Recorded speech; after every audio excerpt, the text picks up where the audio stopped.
आपका स्वागत है हमारे चैनल पर। आज हम आपको बताएंगे वो बड़ी खबरें जो अक्सर आपसे छुपाई जाती हैं। लेकिन वीडियो शुरू करने से पहले हमारे चैनल को सब्सक्राइब कर लीजिए और वीडियो को लाइक करना मत भूलिए, क्योंकि यहाँ सच कभी नहीं छुपाया जाता। तो चलिए बिना किसी देर किए शुरू करते हैं खबरों के साथ। महाराष्ट्र के पुणे में नगर निगम के मेयर का चुनाव 9 फरवरी को होने वाला है। बीजेपी ने इस चुनाव के लिए मंजूषा नागपुरे को अपना उम्मीदवार घोषित किया है। चुनाव को लेकर शहर में राजनीतिक हलचल तेज हो गई है। सभी पार्टियां अब वोटरों तक पहुंचने के लिए अपनी रणनीति मजबूत कर रही हैं। अगली खबर, देवरिया क्षेत्र में मतदाता सूची में हेराफेरी का मामला सामने आया है। एक मुस्लिम मकान मालिक के घर के पते पर हिंदू मतदाताओं के नाम दर्ज पाए गए। मामले की जानकारी मिलते ही जिलाधिकारी ने तत्काल जांच के आदेश दे दिए। प्रशासन अब पूरे रिकॉर्ड की पड़ताल कर जिम्मेदारों की पहचान में जुट गया है। अगली खबर, 10वीं के एक छात्र ने पब में दोस्तों के साथ शराब पीने के बाद बड़ा कदम उठा लिया। शराब के नशे में वो अपने अपार्टमेंट की 7वीं मंजिल से नीचे कूद गया। घटना के बाद मौके पर हड़कंप मच गया और लोगों ने तुरंत मदद बुलाई। पुलिस मामले की जांच कर रही है और छात्र के दोस्तों से भी पूछताछ की जा रही है। अगली खबर, गाजियाबाद में एक किशोरी 4 मंजिला मकान की छत पर चढ़कर कूदने की धमकी देने लगी। अचानक हुई इस घटना से आसपास के इलाके में अफरा तफरी मच गई। सूचना मिलते ही पुलिस और फायर कर्मी मौके पर पहुंचे और हालात को संभाला। फायर टीम की तत्परता से किशोरी को सुरक्षित बचा लिया गया और अब मामले की जांच की जा रही है। अगली खबर, Mumbai Ahmedabad bullet train project में 1 महीने के भीतर दूसरी टनल तैयार कर ली गई है। टनल निर्माण पूरा होने पर केंद्रीय मंत्री अश्विनी वैष्णव ने मौके पर पहुंचकर तालियां बजाकर टीम को बधाई दी। इस उपलब्धि का वीडियो भी सामने आया है जो सोशल मीडिया पर तेजी से फैल रहा है। प्रोजेक्ट की रफ्तार देखकर अधिकारियों और इंजीनियरों का उत्साह भी बढ़ गया है। अगली खबर, उत्तराखंड सरकार ने बड़ा फैसला लेते हुए 83 हिमालयी चोटियों को पर्वतारोहियों के लिए खोल दिया है। इस कदम से एडवेंचर टूरिज्म और राज्य की अर्थव्यवस्था को नई रफ्तार मिलने की उम्मीद है। मुख्यमंत्री पुष्कर सिंह धामी ने कहा कि यह निर्णय युवाओं को नए अवसर देगा। अब देश विदेश के पर्वतारोही इन चोटियों पर आधिकारिक तौर पर अभियान चला सकेंगे। अगली खबर, बिहार का बजट भाषण जारी होते ही उसकी प्रमुख बातों को लेकर राज्य में चर्चा तेज हो गई है। वित्त मंत्री ने शिक्षा, स्वास्थ्य और रोजगार से जुड़े कई अहम ऐलान अपने स्पीच में किए। बजट भाषण का पॉइंट वाइज विवरण अब पढ़ने के लिए उपलब्ध है। बताया जा रहा है कि वित्त मंत्री का पूरा स्पीच पीडीएफ रूप में एनबीटी के पास मौजूद है। अगली खबर, गोमांस रखने के आरोप में सजा पाए एक मामले में गुजरात हाईकोर्ट ने बड़ी राहत दी है। महिला को निचली अदालत ने 7 साल की जेल की सजा सुनाई थी। हाईकोर्ट ने अब इस सजा को सस्पेंड करते हुए मामले की अगली सुनवाई तक राहत दे दी। अदालत ने कहा कि सभी तथ्यों की विस्तार से समीक्षा की जाएगी। अगली खबर, बाराबंकी में निया एक्ट्स और एसटीएफ की संयुक्त टीम ने अचानक कार्रवाई की। कार्रवाई के दौरान एक संदिग्ध युवक को हिरासत में लिया गया। पूरे इलाके में करीब 1 घंटे तक गहन सर्च ऑपरेशन चलता रहा।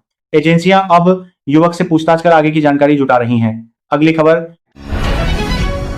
यूपी में 4 फरवरी के लिए आईएमडी ने कई जिलों में बारिश का अलर्ट जारी किया है।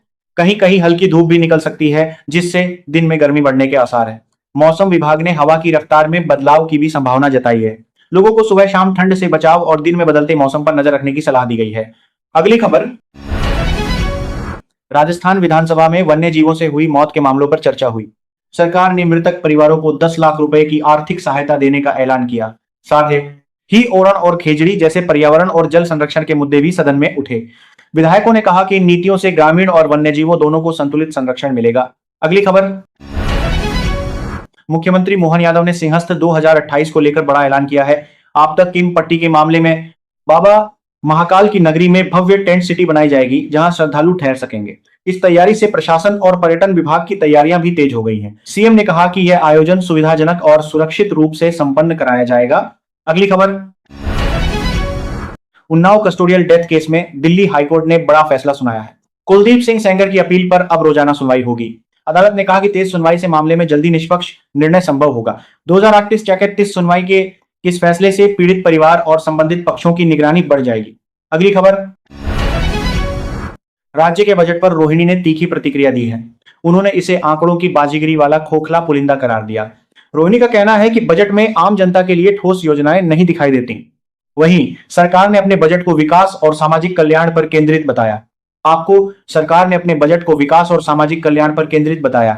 अगली खबर, 6 फरवरी को गुपचुप शादी करने वाली एक लड़की की अचानक लाश मिली। घटना से इलाके में सनसनी फैल गई और पुलिस ने मामले की जांच शुरू कर दी। लड़की के दलित प्रेमी ने ऑनर किलिंग का आरोप लगाया है। पुलिस अब दोनों पक्षों से पूछताछ कर मामले की तह तक जाने की कोशिश कर रही है। अगली खबर, कानपुर में एक महिला की संदिग्ध परिस्थितियों में मौत का मामला सामने आया है। महिला का शव उसके फ्लैट में पाया गया है। जानकारी के अनुसार महिला ने 3 महीने पहले दूसरी शादी की थी। महिला का पति फिलहाल फरार है और पुलिस उसकी तलाश में जुटी है। महिला का पति फिलहाल फरार है और पुलिस उसकी तलाश में जुटी है। अगली खबर, साध्वी प्रेम बाइसा की मौत के मामले में अब भी गुत्थी उलझी हुई है। नर्सिंग कर्मी ने अपनी सफाई पेश की है और कई सवालों का जवाब दिया। साध्वी के पिता ने मामले में अधूरा संकल्प होने का जिक्र किया। पुलिस और प्रशासन अब घटनाक्रम की पूरी पड़ताल कर रहे हैं। अगली खबर, एक बीपीएल छात्र ने बिजली कंपनी से आरटीआई के जरिए जानकारी मांगी, लेकिन कंपनी के अफसरों ने कहा कि पहले 8 लाख रुपए जमा करो। छात्र और उसके परिवार को इस अचानक मांग से हैरानी हुई। मामले ने सोशल मीडिया पर भी सुर्खियां बटोरी हैं और जवाबदेही पर सवाल उठाए हैं। अगली खबर, हरियाणा में एक साथ 6 ईएस अधिकारियों के तबादले किए गए हैं। सरकार ने उनका स्थान और जिम्मेदारियां बदलने का आदेश जारी किया है। सभी तबादलों की पूरी लिस्ट अब आधिकारिक वेबसाइट पर उपलब्ध है। अधिकारियों और विभागों में नए बदलाव के बाद कार्यप्रणाली पर निगरानी बढ़ाई जाएगी। अगली खबर, एक महिला ने अपने पति की हत्या कर दी क्योंकि वह मुस्लिम प्रेमी के साथ रहना चाहती थी। महिला ने पति के सिर पर पत्थर से वार किया। हत्या के बाद महिला ने शव रेलवे ट्रैक पर फेंक दिया। पुलिस ने मामला दर्ज कर आरोपी महिला की तलाश शुरू कर दी है। अगली खबर, बाढ़ में बहकर एक पंजाबी युवक गलती से सीमा पार पहुंच गया। पड़ोसी देश में उसे यातनाएं झेलनी पड़ी। युवक ने कठिन परिस्थितियों में अपने अनुभव साझा किए जो रूह कंपा देने वाले हैं। आखिरकार वह सुरक्षित भारत लौट आया और अब अपनी कहानी सबके सामने रख रहा है। अगली खबर, हरियाणा में एक बेटे ने अपने पिता के साथ भयंकर कृत्य किया। उसने प्रॉपर्टी हड़पने के लिए जिंदा पिता का अंतिम संस्कार करवा दिया। घटना के खुलासे के बाद पूरे इलाके में सनसनी फैल गई। पुलिस ने मामला दर्ज कर आरोपी बेटे की तलाश शुरू कर दी है। मान के जे तीनों ई मंत्री पार। अगली खबर, आज ओलंपिक पदक विजेता पहलवान दीपक पूनिया शादी के बंधन में बंधने जा रहे हैं। उनकी दुल्हनिया कौन है, ये भी लोग जानने के लिए उत्सुक हैं। दीपक पूनिया की शादी को लेकर परिवार और दोस्त काफी खुश हैं। सोशल मीडिया पर भी इस खबर को लेकर लोग चर्चा कर रहे हैं और शुभकामनाएं दे रहे हैं। अगली खबर, मध्य प्रदेश में 4 फरवरी 2026 से अगले 3 दिन मौसम खराब रहने का अनुमान है। राज्य के 28 शहरों में बारिश, ओले और बिजली गिरने के खतरा जताया गया है। मौसम विभाग ने लोगों को सतर्क रहने और आवश्यक तैयारी करने की सलाह दी है। सर्दी के साथ साथ ये तूफानी हालात भी जनजीवन पर असर डाल सकते हैं। अगली खबर, युवकों ने ज्योतिरादित्य सिंधिया से शिकायत की, जिसके बाद उन्होंने तुरंत कलेक्टर को निर्देश दिए। निर्देश मिलने के बाद मैदान को खाली कराया गया, लेकिन घटनाक्रम के दौरान युवकों ने बल्ला थाम लिया। मौके पर पुलिस और प्रशासन ने स्थिति को नियंत्रित करने की कोशिश की। अगली खबर, शिवपुरी में एक युवती ने कारोबारी को हनी ट्रैप में फंसाया। उसने अपने 5 साथियों को बुलाकर पूरे घटनाक्रम का वीडियो बना लिया। घटना के खुलासे के बाद कारोबारी ने पुलिस से शिकायत की। पुलिस मामले की जांच कर आरोपी युवती और उसके साथियों की तलाश कर रही है। अगली खबर, मुख्यमंत्री मोहन यादव ने सिंहस्थ 2028 को लेकर बड़ा ऐलान किया है। बाबा महाकाल की नगरी में भव्य टेंट सिटी बनाई जाएगी, जहां श्रद्धालु ठहर सकेंगे। इस तैयारी से प्रशासन और पर्यटन विभाग की तैयारियां भी तेज हो गई हैं। एनडीए सिंगल 2000 सीएम ने कहा कि यह आयोजन सुविधाजनक और सुरक्षित रूप से संपन्न कराया जाएगा। अगली खबर, नर्मदा नदी की सेहत को लेकर एनजीटी ने मध्य प्रदेश सरकार को चेतावनी दी है। एनजीटी ने कहा कि नदी की हालत गंभीर है और तुरंत कदम उठाना जरूरी है। एनवायरमेंट सेक्रेटरी से मामले की पूरी रिपोर्ट मांगी गई है। प्रशासन को निर्देश दिए गए हैं कि नदी और उसके इकोसिस्टम की रक्षा के लिए ठोस कार्रवाई करें। अगली खबर, भावना बोहरा एक सामाजिक कार्यकर्ता हैं जिन्होंने आदिवासी समुदाय के लिए खास काम किया है। उन्होंने पैर पखारकर 265 आदिवासियों की घर वापसी कराई। उनका यह प्रयास आदिवासियों के जीवन में बड़ा बदलाव लेकर आया है। समाज में उनकी यह पहल अब कई लोगों के लिए प्रेरणा का स्रोत बन गई है। अगली खबर, अवैध रेत खनन के खिलाफ कार्रवाई करने गई टीम पर नायब तहसीलदार को निशाना बनाया गया। एक ट्रैक्टर से उन्हें मारने की कोशिश की गई। घटना उस समय हुई जब अधिकारी और टीम नदी के पास मौजूद थे। पुलिस ने मामला दर्ज कर आरोपी की तलाश शुरू कर दी है और सुरक्षा बढ़ा दी गई है। इस प्रतिशत में अगली खबर, छत्तीसगढ़ में रेलवे के विकास के लिए इस बार फंड में जबरदस्त बढ़ोतरी हुई है। मुख्यमंत्री ने कहा कि ऊपा सरकार के मुकाबले इस बार 24 गुना अधिक पैसा मिलेगा। यह राशि राज्य में नई परियोजनाओं और रेलवे नेटवर्क के विस्तार में खर्च होगी।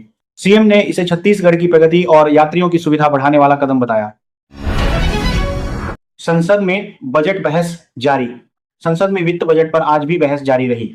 विपक्ष ने महंगाई और बेरोजगारी को मुद्दा बनाया। सरकार ने विकास परियोजनाओं और निवेश को बढ़ावा देने का दावा किया। अंतिम बजट प्रस्ताव अगले हफ्ते पेश होगा। अगली खबर, उत्तर भारत में ठंड का प्रकोप। हिमाचल और उत्तराखंड में तापमान रिकॉर्ड स्तर पर गिरा। स्कूल और कॉलेजों को कुछ क्षेत्रों में बंद किया गया। मौसम विभाग ने ठंड से बचने की चेतावनी दी। लोगों को गर्म कपड़े और हीटर इस्तेमाल करने की सलाह दी गई। अगली खबर, तेल और पेट्रोल डीजल की कीमतें बढ़ी। पेट्रोल 7 रुपए और डीजल 6.5 रुपए प्रति लीटर महंगा हुआ। सरकार ने अंतर्राष्ट्रीय कच्चे तेल की बढ़ती कीमत को इसका कारण बताया। लोगों और व्यापारियों में महंगाई को लेकर चिंता बढ़ी। विश्लेषकों का कहना है कि कीमतों में स्थिरता आने में समय लगेगा। अगली खबर, उत्तर प्रदेश में सड़क हादसा। आज सुबह कानपुर के पास एक बस और ट्रक की टक्कर हुई। हादसे में 12 लोग घायल और 3 लोगों की मौत हुई। राहगीरों ने पुलिस और मेडिकल टीम को तुरंत सूचना दी। घायलों को नजदीकी अस्पताल में भर्ती कराया गया। अगली खबर, मुंबई में भारी बारिश का अलर्ट। मौसम विभाग ने मुंबई और आसपास के इलाकों में भारी बारिश का अलर्ट जारी किया। अलर्ट रसद की मारिका मंत्री में नदी नालों में पानी बढ़ने की चेतावनी दी गई। लोगों से अनावश्यक यात्रा न करने और सुरक्षित स्थान पर रहने को कहा गया। शहर प्रशासन ने आपदा तैयारियों को तेज किया। अगली खबर, स्वास्थ्य मंत्रालय ने नई योजना की घोषणा की। केंद्रीय स्वास्थ्य मंत्रालय ने ग्रामीण क्षेत्रों के लिए नई हेल्थ केयर योजना शुरू की। इस योजना में फ्री मेडिकल जांच और दवाइयां उपलब्ध होंगी। प्रधानमंत्री ने इसका उद्देश्य ग्रामीण स्वास्थ्य सुधार बताया। योजना को अगले 6 महीनों में पूरे देश में लागू किया जाएगा। अगली खबर, दिल्ली में प्रदूषण नियंत्रण सख्त। दिल्ली सरकार ने आज प्रदूषण कम करने के लिए नई गाइडलाइन जारी की। फैक्ट्रियों और वाहनों पर सख्त नियम लागू किए गए। लोगों से मास्क पहनने और धूल कणों से बचाव की सलाह दी गई। विशेष अभियान के तहत पेड़ लगाने और प्रदूषण निगरानी बढ़ाई जाएगी। अगली खबर, खेल जगत क्रिकेट टूर्नामेंट का आगाज। आज से राष्ट्रीय क्रिकेट लीग का आगाज हुआ। पहले मुकाबले में मुंबई ने चेन्नई को हराया। खिलाड़ियों ने शानदार प्रदर्शन किया और दर्शकों का उत्साह बढ़ा। अगले मैच के लिए टिकट पहले ही बिक चुके हैं। अगली खबर, टेक्नोलॉजी, नई स्मार्टफोन लॉन्च। आज एक बड़ी टेक कंपनी ने नया स्मार्टफोन लॉन्च किया। इसमें एडवांस कैमरा और लंबी बैटरी लाइफ की सुविधा है। विशेषज्ञों ने इसे मार्केट में प्रतिस्पर्धी बताया। उपभोक्ताओं की प्री बुकिंग पहले ही शुरू हो चुकी है। अगली खबर, अंतरराष्ट्रीय संयुक्त राष्ट्र की बैठक। संयुक्त राष्ट्र में जलवायु परिवर्तन पर आज बड़ी बैठक हुई। कई देशों ने प्रदूषण कम करने और हरित ऊर्जा बढ़ाने का संकल्प लिया। विशेषज्ञों ने वैश्विक तापमान बढ़ने पर चिंता जताई। सदस्यों ने अगले साल तक ठोस कदम उठाने का वादा किया।